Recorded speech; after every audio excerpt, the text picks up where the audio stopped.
We're a pretty small crowd, so I don't have to be very formal with you tonight. So I will actually talk to you, and maybe you can talk back at certain points and things. So we originally planned to talk about my nonfiction collection, Disorientation, which is 10 essays about race. And we will talk about that at some point, but I felt in the last few days that maybe we should open it up a bit more and talk more generally about writing and literature and poetry and fiction and all the other things, right? Instead of just one project or one idea.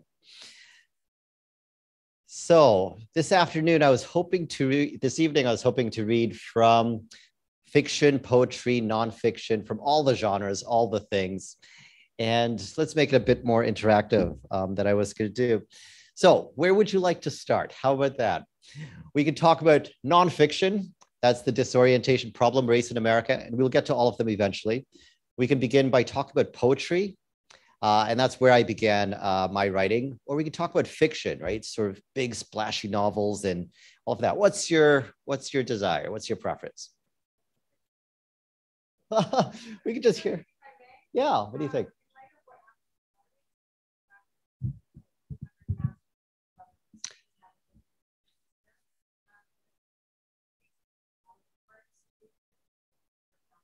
Hmm.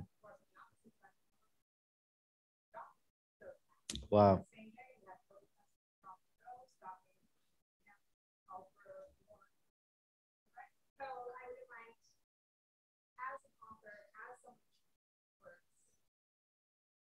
Mm. Okay. Right. So for the folks on Zoom, what's your name? Annie. So Annie asked a question here about, in light of the recent events over the weekend about the hate crimes and the shootings in Buffalo, and there was one in California as well, and the 200 that has happened already over 2022. What are the power of words in this whole process, and what about the power of words to stop the whole thing? Fair as a summary. So Annie is voting for the nonfiction, real world kind of beginning. How does that sound for folks? So maybe we'll stitch it through, okay? I think it's not a subject that's going away, so maybe we'll start with some nonfiction, we'll dip out of it and then dip back into it. So let's talk about disorientation then. Every time a shooting like that happens, it surprises me, and then it kind of like knocks me down for a little bit. And it's not simply a feature of being Black that I bond in particular to this case. I mean, that's part of it. But I think when you think about the human capacity for just doing evil, nonsensical things, right? I mean, that's always a bit of a surprise. It's like when you hear that someone has kept some poor woman in the basement for 20 years, and you're like, who would think of doing something like that? And so when you hear that someone drives 200 miles, has it planned, live streams the thing, and carries it out and surrenders and has this kind of peaceful conclusion to the affair, it's just kind of puzzling, and it seems unjust.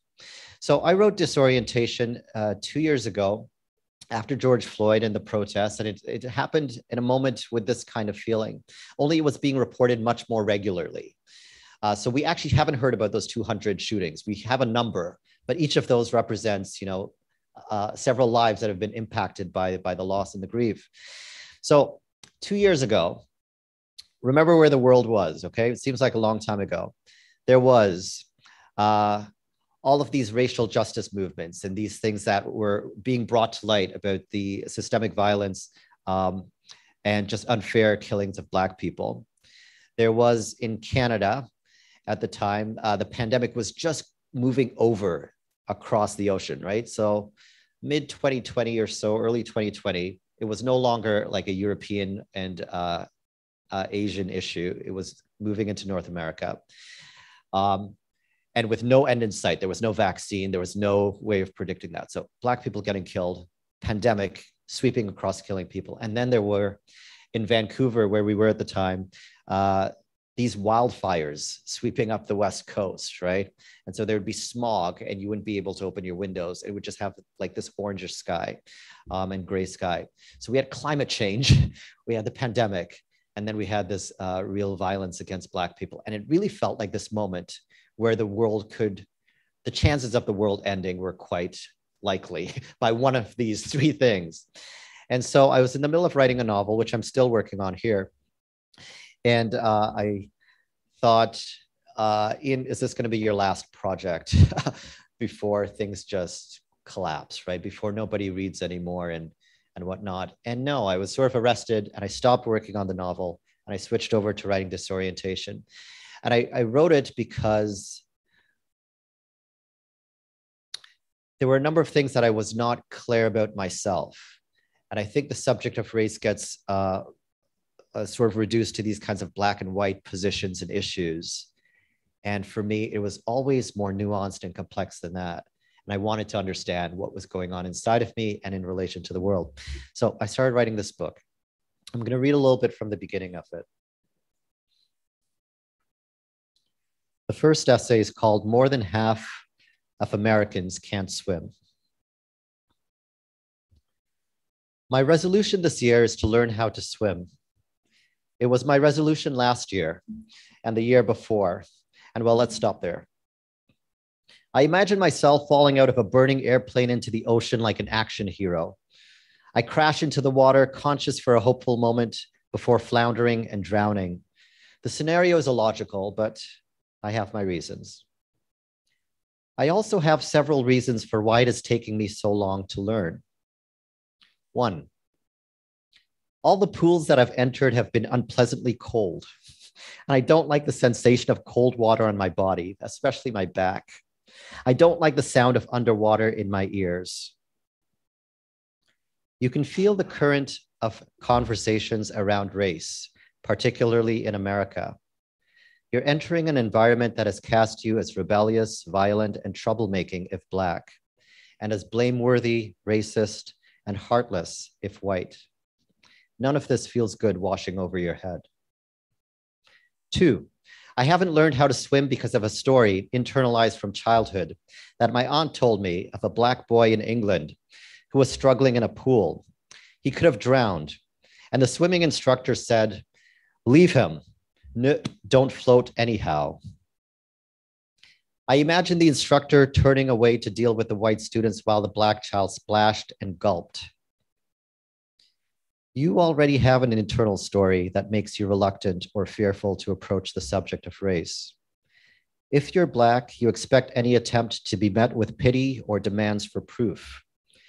You've learned early that any mention of a white person in a racial situation that affects you is akin to an accusation.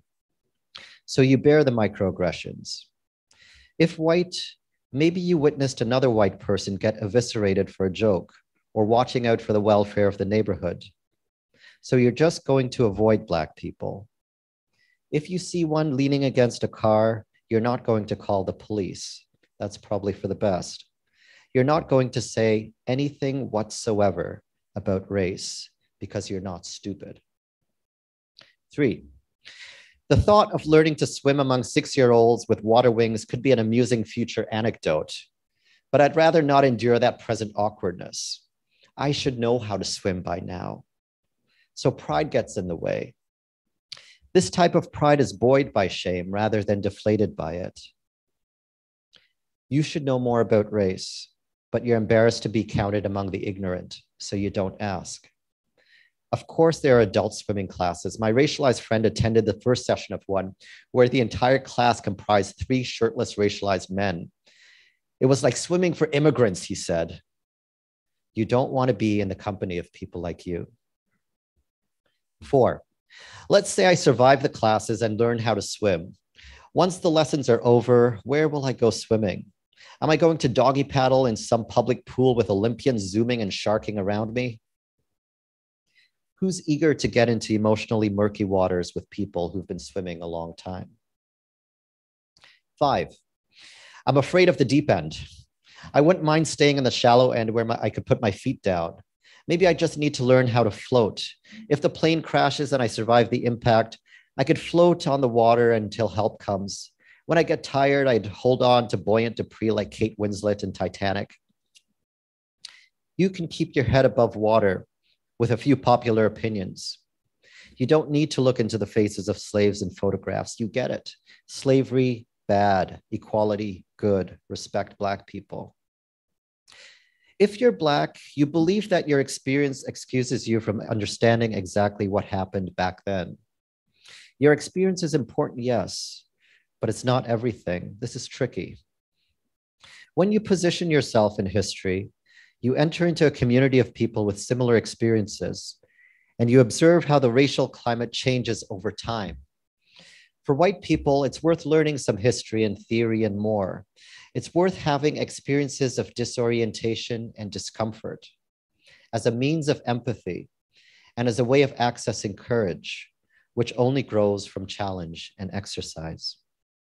6, I have a sensitive bladder. I'm concerned, this is true, I'm concerned, it's all true, that in a moment of stress, I might piss in the pool and get banned forever. For starters, don't piss in the pool. There are places for that. Don't contaminate discussions by trolling around and advocating on behalf of the devil. Not pissing in the pool is for your own good too. There are internet forums full of piss. I doubt you want to swim in the putrid opinions of narrow-minded folks. If that's what you want, you probably shouldn't be swimming. You probably should find a community of kinky people around and have them piss on you.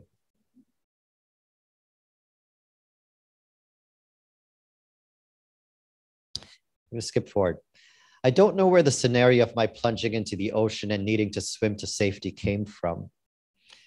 It is estimated that at least 2 million Black people died while crossing the Atlantic Ocean on slave ships. Some jumped, choosing to drown rather than to be enslaved. So that's the first part of that essay.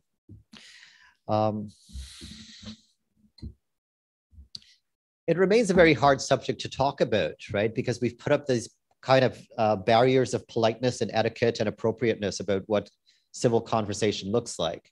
But in reality, the conversations that get us most, that advance us most, and not just sort of as a society, but that advances most even within our families, are those conversations that you've dreaded having for 20-something years. It's that moment when you say to your dad, hey, what happened back in 1984? You know, it's those moments. And I think with race, we can do that if we are just courageous enough, right? If we don't worry about being accused of being heartless and racist and or troublemaking, provocative, and all of those things, but actually just see there's a guy in a baseball cap there. He must have some experience with what it means to be white in the world. And I can talk to him about this, right? So that's straightforward. We'll come back to disorientation, okay? A little bit later. Where to next? Poetry or fiction? That was quick. What's the name? Vivian. Vivian, right? Got it. Poetry. So I started writing poetry first of all the things I started writing. It was in grade 7. I had a very wonderful teacher who was very free and the kind of teacher that every child needs like once in their lives, right? And he encouraged us to write poetry. And I was just approaching that age where, you know, you start to have feelings. Like you stop being the robot that you were or whatever, and you start to have like feelings that you need to understand, right? And you're approaching like your teen years.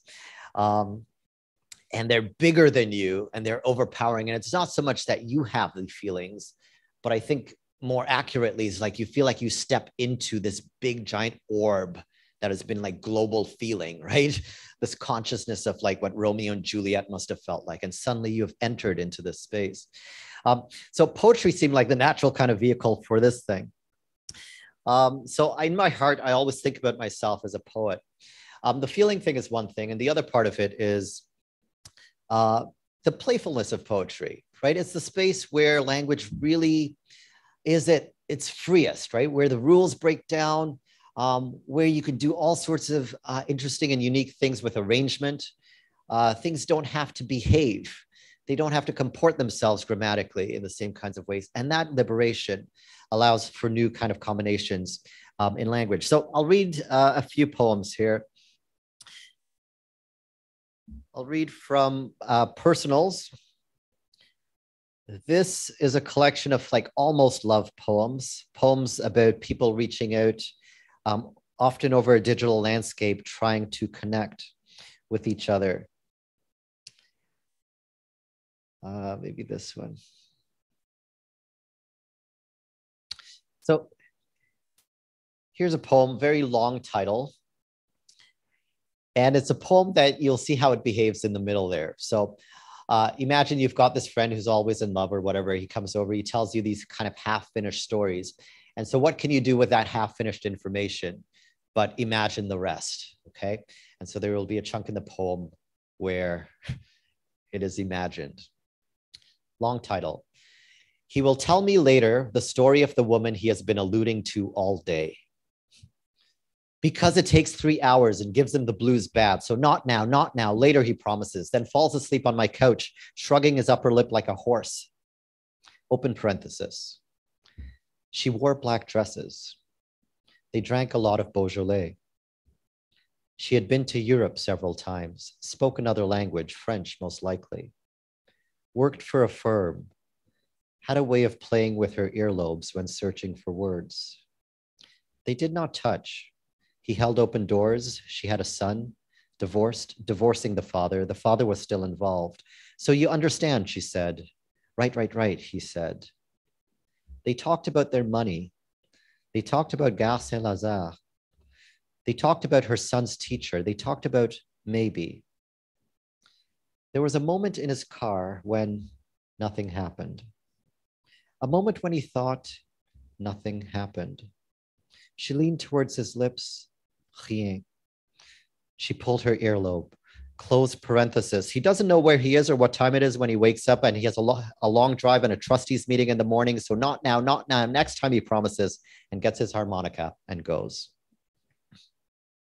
That's the best kind of story, right? Where people don't tell you everything.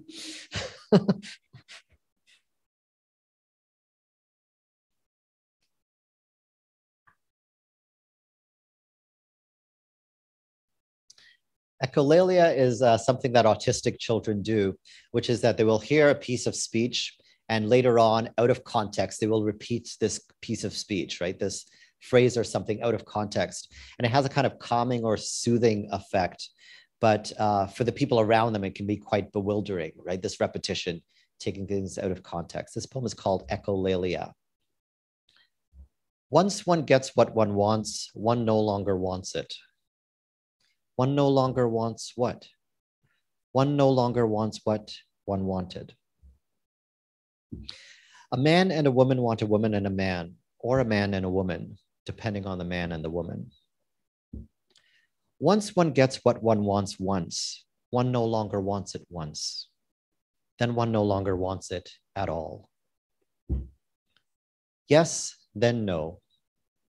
Yes and no? No. Yes, then no, then yes. And always after yes comes no. Never always yes, but always no. Always no, after yes comes no. One wants what one wants, not what one wanted. So echolalia is something that autistic children do. They repeat these things out of context, and some could be really disorienting for people who are outside of that situation. This poem is called Echolalia. Once one gets what one wants, one no longer wants it. One no longer wants what? One no longer wants what one wanted. A man and a woman want a woman and a man, or a man and a woman, depending on the man and the woman.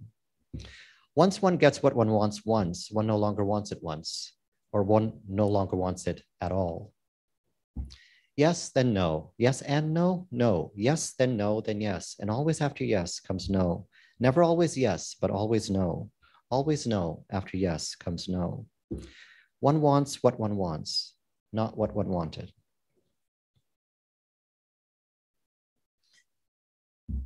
And maybe one more poem from a new book.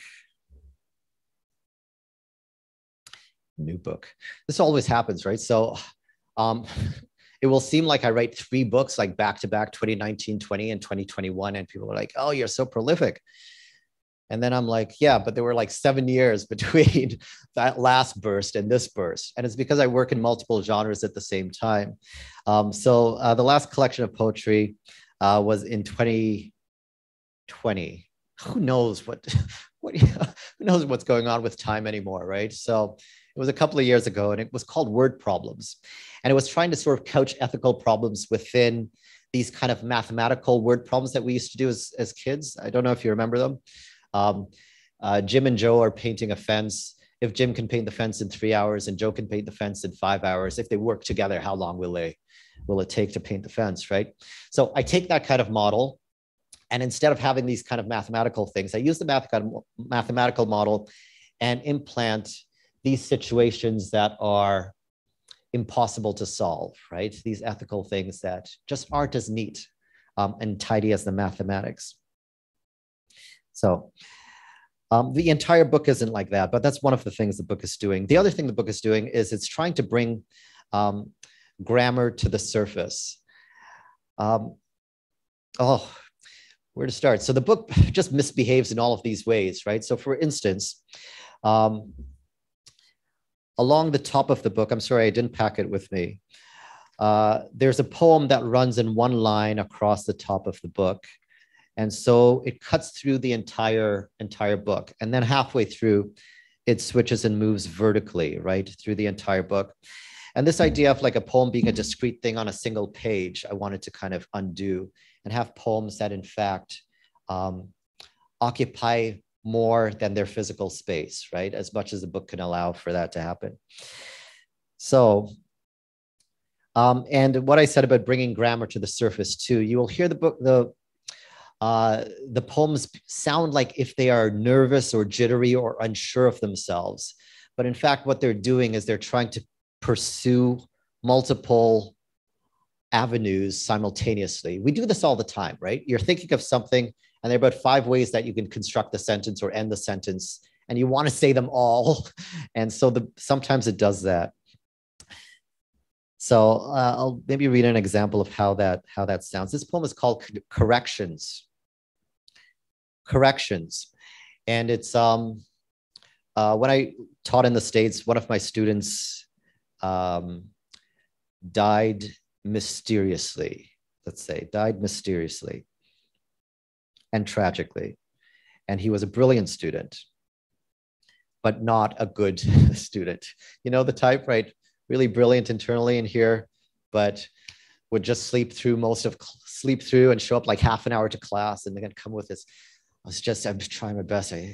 But yeah. So the poem is called Corrections. I'm sorry. No. A boy, a man, falls, fell from the balcony of his apartment building.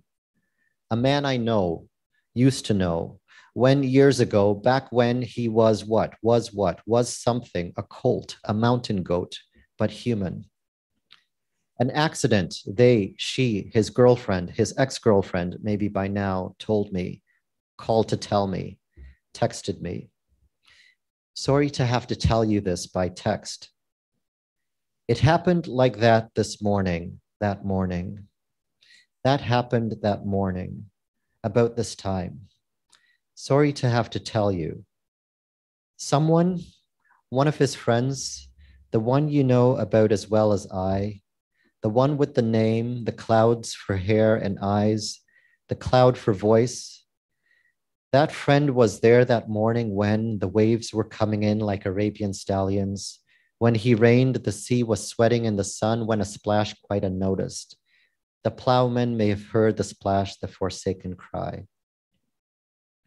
I ache sometimes from loving this world so much, for loving. I ache sometimes for this cat's black sweatshirt, for sweat above the word gone from me, above just gone from me. His lip, red eczema creeping up his neck, tumbling down his arm. Sorry, no. I had it all, had his ending all wrong. Philtrum. Un homme est tombé, il tombe, est tombé, tombe, est tombé.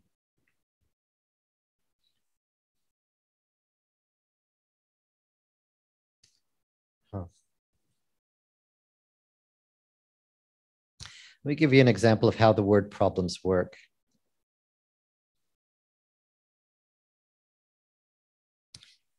Every loss is just impossible to quantify. When we think about sort of the effect of COVID, and everybody knows someone who's, and it's like we emerge and they are not with us, right? Like my mom has taken up to, like she has tracked this whole thing, not just from like a news vantage point, but she has tracked this COVID situation from like the personal cost of people in church and everything. So I would speak to her and she'd be like, so-and-so died. And it would be like, COVID is responsible for that. But then this entire person's history gets erased by this thing. So yeah, I don't know if you ever come to terms with a loss, right? So here's how the word problems work. I'll read a couple of them. Here's number 2. Claire's 11-year-old daughter is writing a novel. She has not been able to advance it lately because she is having her period. In all the novels Claire has bought or read to her, women don't have periods. Calculate the distance between the moon and the earth. Pick a number between 1 and 10. 7.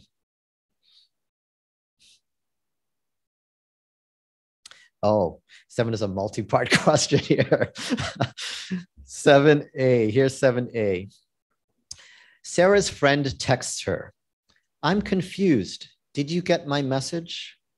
Sarah admits that she has not checked her voicemail in over a month, then concludes with, "Sup." Her friend does not reply. Sarah checks her messages and learns that her friend's husband has died suddenly. When Sarah leaves a voice message that she's sorry, unbelievably sorry, she intends one sorry for the husband and the other sorry for not checking her voicemail. Graph Sarah's friends and followers against time. B. Sarah's friend has posted the news on Facebook and Twitter. Does Sarah like it? Does she love it? What bizarre conundrums we're in these days, right? With how social media has introduced this new element. All right, and one more poem. What poem though?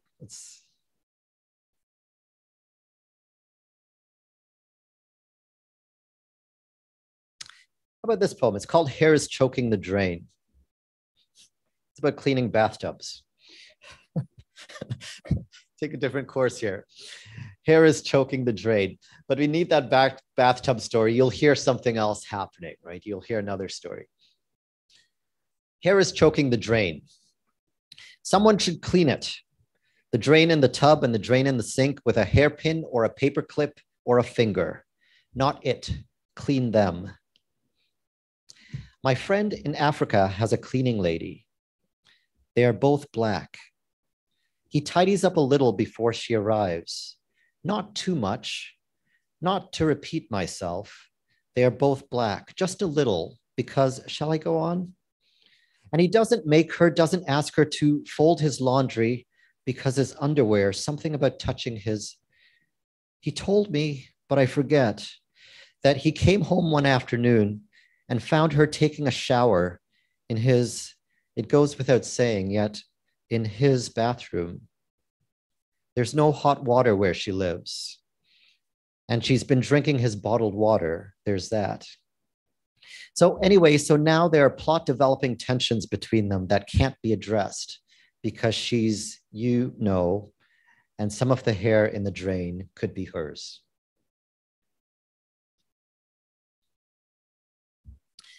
All right, so we're on to fiction. Are you looking at the time? You don't have to look. There's a clock right there. A little bit of fiction, and then we'll talk more generally about things, unless you want to go back to disorientation, and we can talk about that too.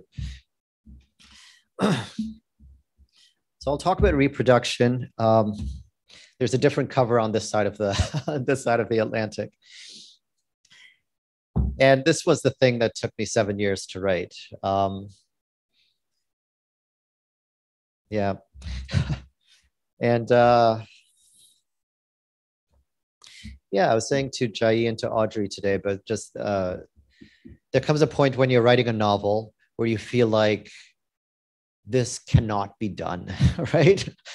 This thing that I am trying to do and that I've been trying to do for a while is a great idea, like many theories, but the practical reality of it is it can't be done. And sometimes there are technical reasons, like what I thought in reproduction at this moment, at that moment. And right now it's more of like a capacity problem, right? Like you're just not that person. You're just not at that place in your life, Ian, where you can write this book, right? And so I was walking home and trying to figure out, how can I age myself 10 years? How could I be a totally different person? How could I do these things, the kind of things that require kind of emotional development that can't be rushed? You can be precocious in so many other ways. But there's some other things that you just have to wait on. So disorientation, that moment for reproduction was the fourth part of reproduction. The first parts I could figure out, I could do, they were difficult, but they were possible. And with enough hard work, enough determination, they yielded rewards. And so part 4, I was in a situation similar to this residency. I was at the Banff Center, and I had my 25,000 words for part 4 of the book. And I was like, it's adequate. It is adequate. Right? And so I had it printed out. I threw out the whole thing, threw out the whole of part 4, and had to reimagine it. So my technical challenge was I wanted the book to reproduce differently in each of the 4 sections. And so the first one, there was a kind of biological reproduction, then mathematical reproductions in the middle 2. And in the fourth part, I was like, how can the book reproduce itself now? I was trying to think about, okay, I need to implant a message into the reader's head and the reader will complete the sentence, or I need to do some kind of subliminal messaging thing that they will not realize that they're in fact like reproducing in the book. And then I had a colleague a few offices down who got like a massive $160,000 grant to implant a poem into a bacterium, and the bacterium would light up like red and green. I was like, he's doing something with his life, this man here. Why can't I like implant subliminal messages in a reader's mind? Why not? Right. And he's like, genome stuff. So there's all of this stuff that I was trying to figure out what to do. And this is like, the years are ticking by, right? And in the end, it was cancer. The book will get cancer. How will the book get cancer? And then 25,000 words, chuck them out. And I couldn't figure it out for a long time, but eventually I did. And so it's actually helpful to say this story to you at this moment right now, because I couldn't see it at the time, but there will be a way, right? There will be a way to get through this book. So I'm going to read to you just before that cancer section.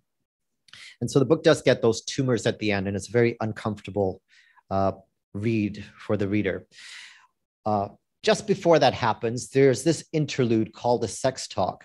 And in those interludes, I do something which is uber minimalist, which is remove all kinds of narrative apparatus. So there's no setting, there's no kind of, he opened the door, she said this or whatever. It's all stripped down, and there's just the voice. That's the only thing that remains there. It's a kind of like Samuel Beckett kind of moment towards a real drive towards simplicity before the book implodes, right? So I'm going to read to you from that sex talk.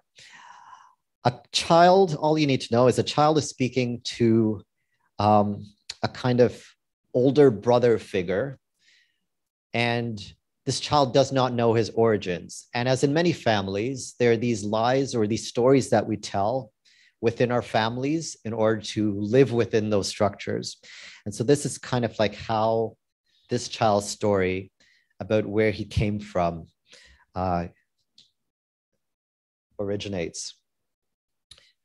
Mooter's my mom, I know, but is Pop Pop my dad? Pop Pop is your Pop Pop. Is he my real dad or my biological dad? Real. But Logan said Pop Pop is too old to be my dad, so he must be my grandpa. Probably.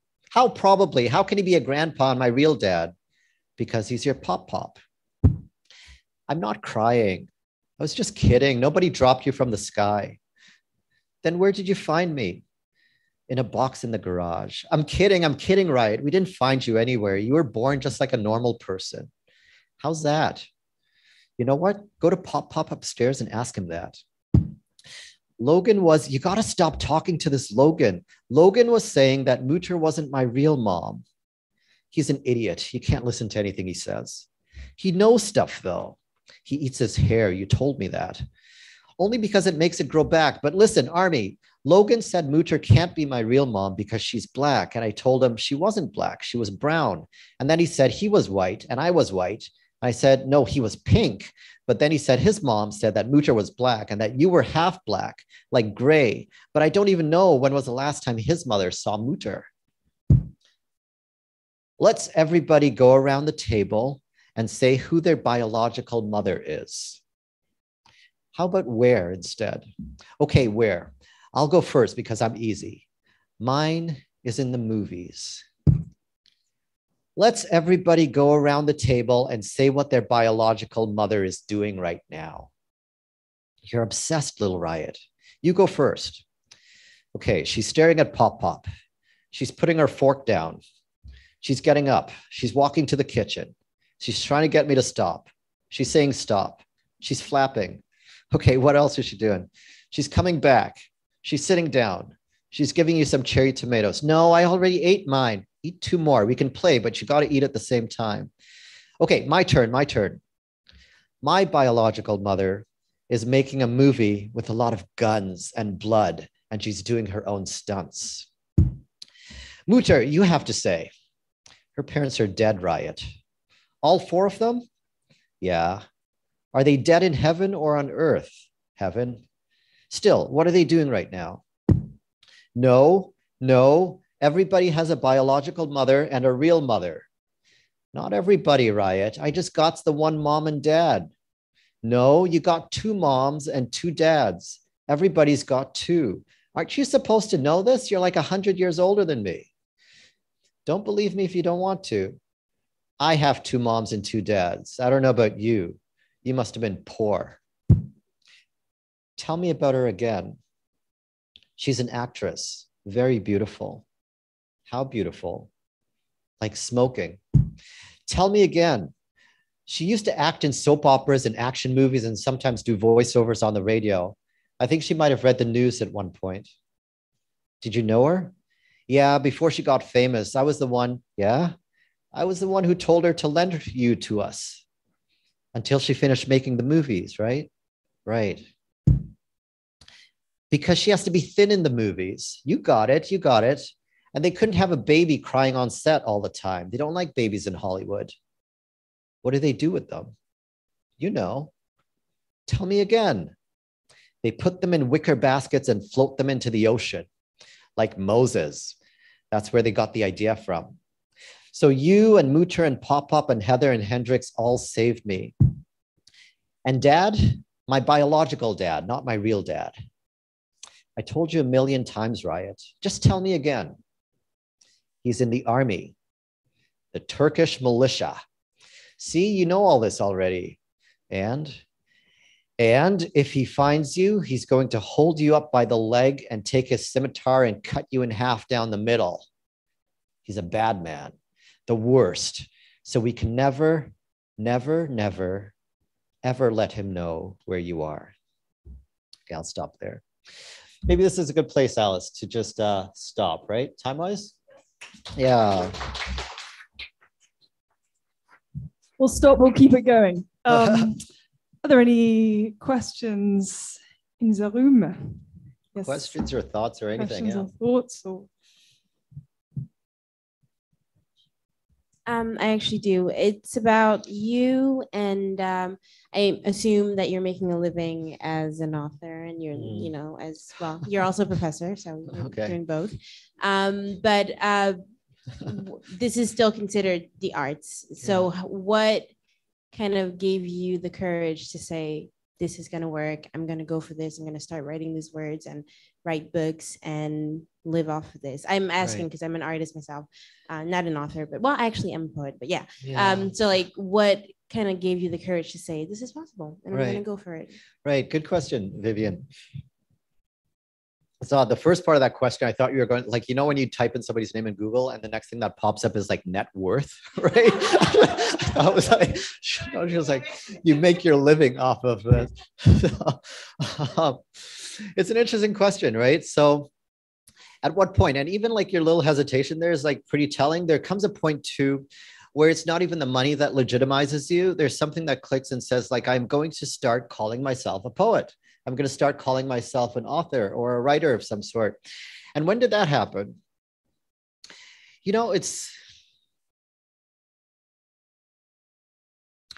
yeah, I think there's a kind of, there are two prongs to this, right? There's the outward sort of public declaration of what I am. And I don't think I did that until like I had a book or something, right? Like some kind of good that I could point to and say, haha, look, you know, see this cover here? I'm a poet now. But the internal and the one that mattered a lot more happened way earlier, right? And it was this kind of private like identity that really fueled me, that enabled me to go.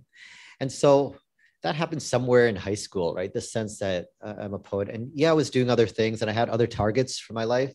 And so it didn't really matter whether it was public or not. So the thing is, if there was no money to be made from this, and I don't like saying this, right? Because I believe like the arts are valuable, right? And all of that.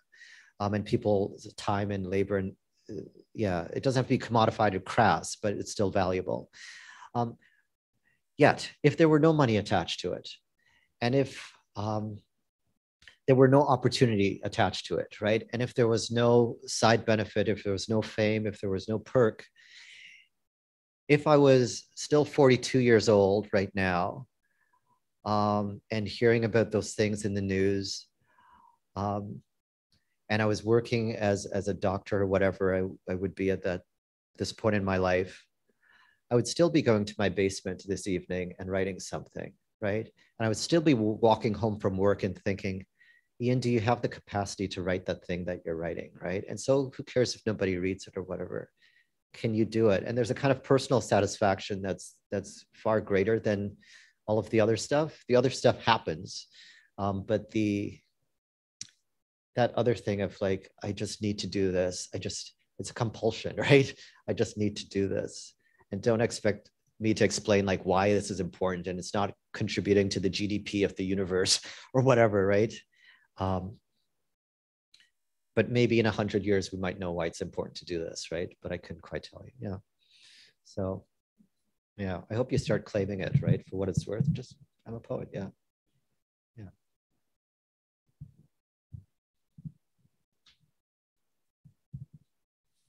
Thank you. So I wanted to acknowledge it was Christina Kearns who recommended reproduction to me. She pressed it into my hands and I've been doing that with other people. And really it was truly like the literary event of the past 5 years for me reading it.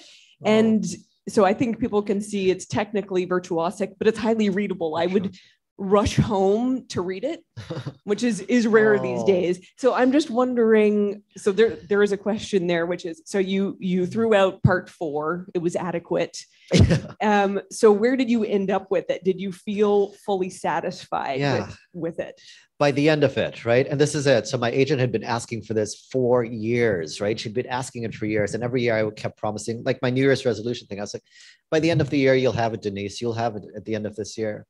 But I just couldn't let it go. And I know other people have different relationships to their people, their publishers and the agents where you will really sort of work things over.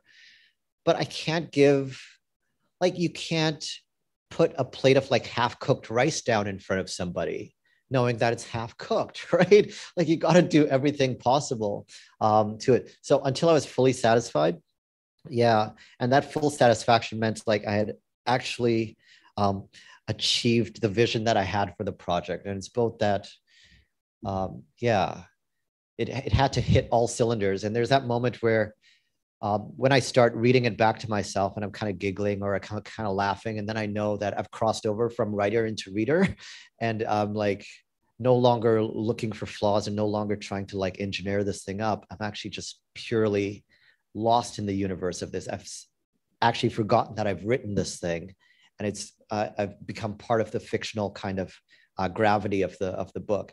That's the moment that I knew like it was ready for Denise and the others. Yeah. So, and same thing it's going to be with this book here too. Yeah. What kind of a link is there between your poetry and your fiction? The link, or even is there any divide between them? Yeah, so I think you can hear in the poetry these kind of like narrative elements there, right? Like these little stories that get inserted into the poems. So the poems can feel kind of narrative, and they sometimes look prosy as well. And in the fiction, I think there are these real kinds of adventurous leaps that poets do with very small stakes, but they're kind of magnified in a manuscript in fiction. So in fiction, you'll feel there are occasionally these moments of like concrete poetry that happens, right? So in the short story collection, the page gets subdivided and you'll have two stories about someone living in this half of the house and someone living in this half of the house who never meet down the page, or someone living in the basement and it's split. And so things about like playing with attention that poetry trains so well. Yeah, the kind of principles cross over and move between each thing. Like one genre informs the other. And the thing is, once a poetic element crosses over into fiction, it becomes, it's almost like a lens. It becomes like a different color, right? It's no longer recognizable as that poetic element that it was. I'm not sure if that makes sense. But once it crosses over that genre boundary, it starts to behave a little bit differently. It's like exposing a molecule to like a radical temperature, right? So it behaves one way at room temperature, and then it crosses over into the heat of fiction, and then it starts kind of jumping differently, right? And you're like, is that the same behavior that we observed before? So yeah, right. To let there be a porous membrane, I think, between poetry and fiction, and let things sort of go back and forth. Yeah, yeah. And we had a question in the chat about your nonfiction. Nonfiction. So Clydette says, you mentioned that you wrote this. Clydette, hello, Clydette. Hello, Clydette. I didn't want to say, but yes, this is the Clydette. This is the Clydette. Who might be blushing now, but her video is off. Clydette says, you mentioned that you wrote Disorientation to better understand the world around you, since I think we're all trying to better understand today's world around us. ... I'm wondering what or how did you come to better understand the world as a result of writing that book? Yeah. Hi there, Clydette. I'm going to stare into the box. Yeah, like I went into the project thinking that it would be, that when I got to the end of it, I would somehow have all of my thoughts down in one place and it would be complete. But it's impossible, right? This sense that you can close a subject like that with some finality. So at the end of it, I think what I understood is that this is a kind of iterative process, right? That it evolves. And so some of the things that even I wrote in that book, I think I've rethought, right, in the last 2 years. And that's a good sign, right? That it hasn't quite, I'm not frozen and committed to what I wrote, but rather, I keep moving forward. Early on in the book, I say like there are these kind of 3 commitments that I have. And one of them is that I'm only going to speak the truth, right? Like that's it, right? I can't, I won't be disgusted with myself talking about race if I'm speaking the truth. And even if that truth is unpleasant or unpopular or whatever, at least it's the truth, right? It has that minimum sort of value to it. Yeah, the other thing is I committed to only speaking as myself, right? So it's impossible for me to represent the huge variety of Blackness on this continent, right? I don't know what it is to be Nigerian. And I don't know what it is to be like a Black British man. And it's different, right? Black in France, when we walk around and we see Black people in France, I do feel there's a difference there, right? There's And just like, you can't be called on to represent all women or all men or whatever, we can speak from our experiences and hope that there are enough points of contact there. And my third commitment, speak the truth, speak only as myself. I want to find it.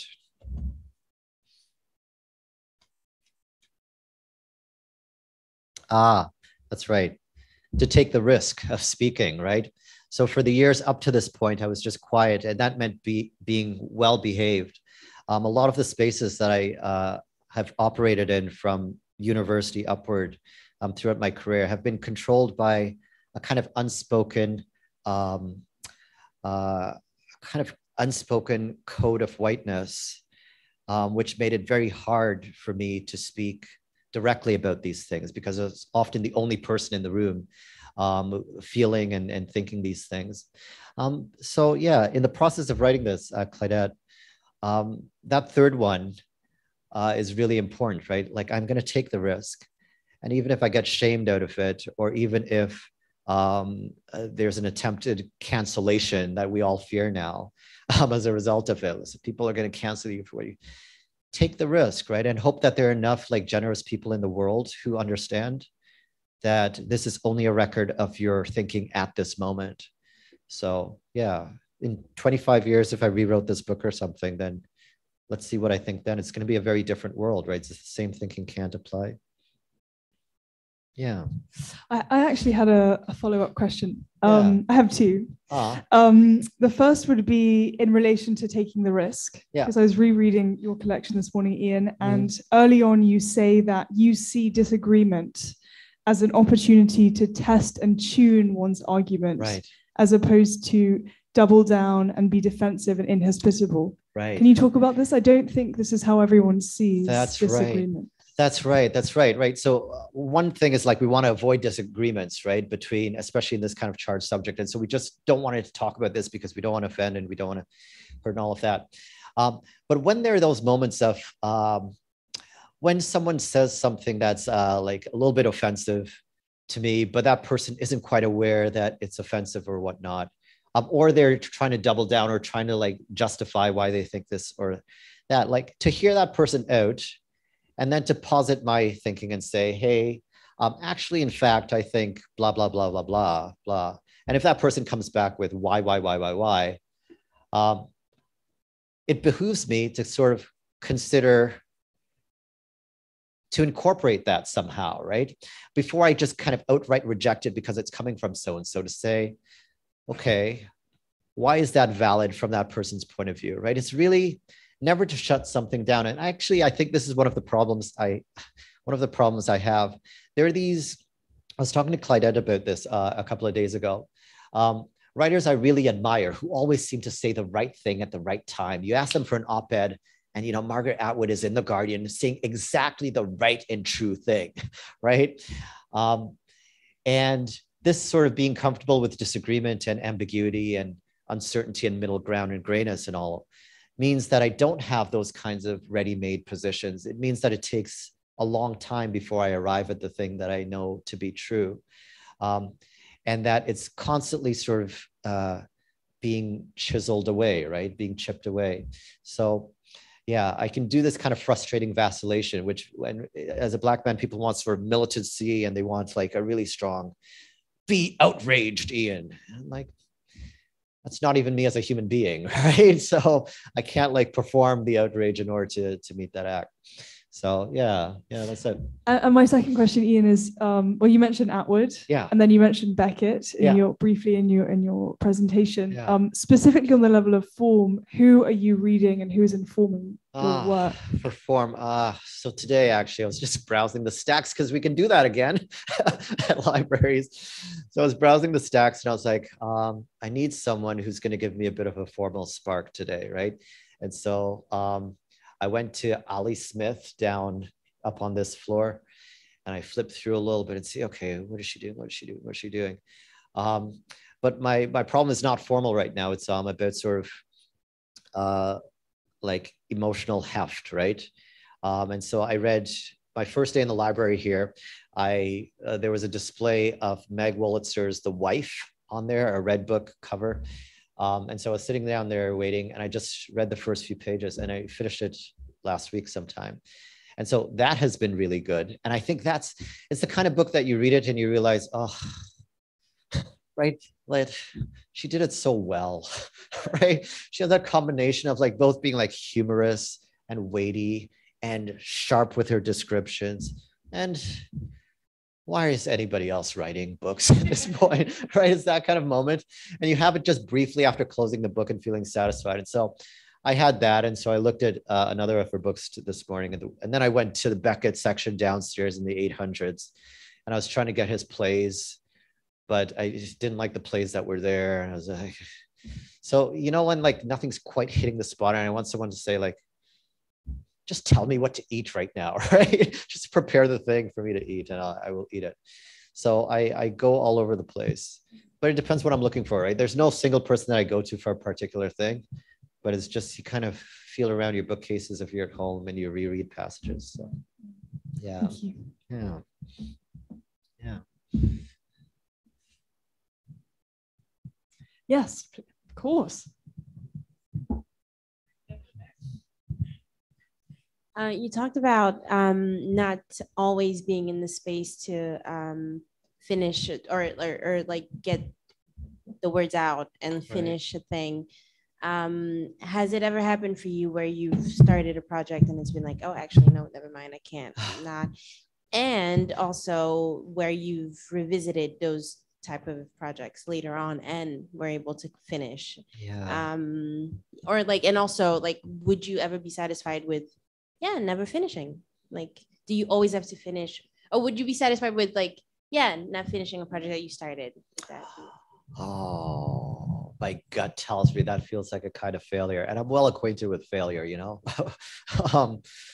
But those moments I don't think about quite the same way. I don't think about like I'm not finishing it.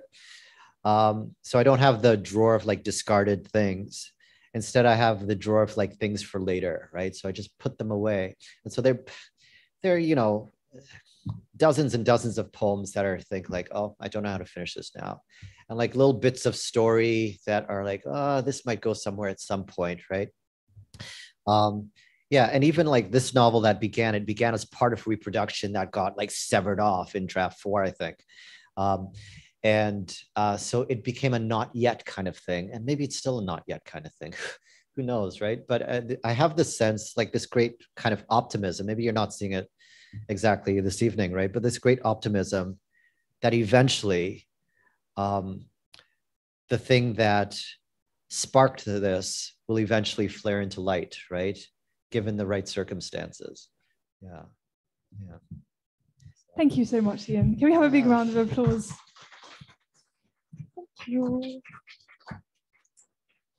Thank you all so much for being here as we wind down for the summer, as it gets hotter and lighter. Thank you to our Zoom audience. Thank you to Grow at Annenberg, our sponsor. Thank you to Elliot and Pat, who helped me put together these events. Can we have a big round of applause, please, for them? Thank you. And I hope that you will join us for upcoming events. We have one on Tuesday. It will be a screening of an event that I will be doing in London with Lauren Elkin and Deborah Levy.